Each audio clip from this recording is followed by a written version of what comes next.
Subo, ¿eh?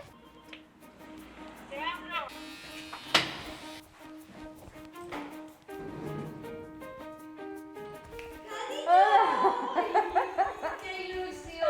¡Hola! ¿Qué tal, ¿Cuántos días cariño? sin veros? Ay, por favor, sí, nos veíamos a través de la pantalla, Sí, pero... pero no es lo mismo. Bueno, y no nos podemos dar para... No, todavía no. Nada. Bueno, mira, cariño. A ver, me quito las zapatillas. Sí, te he dejado ahí las tuyas de Vale. casa, ¿vale?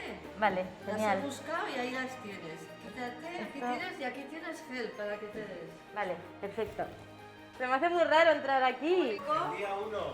Sin abrazar. Sin tocarnos, pero bueno, algo es algo, ¿no? Ay, sí, cariño, sí. Tenía ganas de estar en esta terraza, ¿eh? La había hecho de menos. Ha sido unos momentos duros, pero a la vez ha habido una unión como no teníamos tanta, porque a veces en el día a día te olvidas un poco de la familia cercana, no la llamas tanto, las Horas hemos estado con Sima, videollamadas. con Ode y contigo. Hola. Hola, buenos Buenos días. días. ¿Qué tal?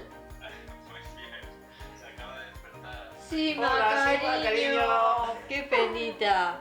Tan lejos. Tenemos billetes de avión para septiembre. Sí, pero porque claro, además dicen que tienen que guardar cuarentena todas las personas que lleguen, con lo cual... que eso es septiembre, todavía queda mucho. Gracias a Dios nadie se ha cogido el virus.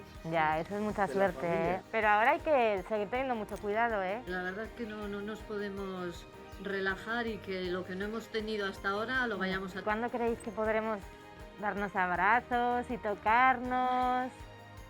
Eso no lo sabemos todavía. No sabemos, pero tenemos unas ganas de Eso es achucharnos. difícil, ¿eh?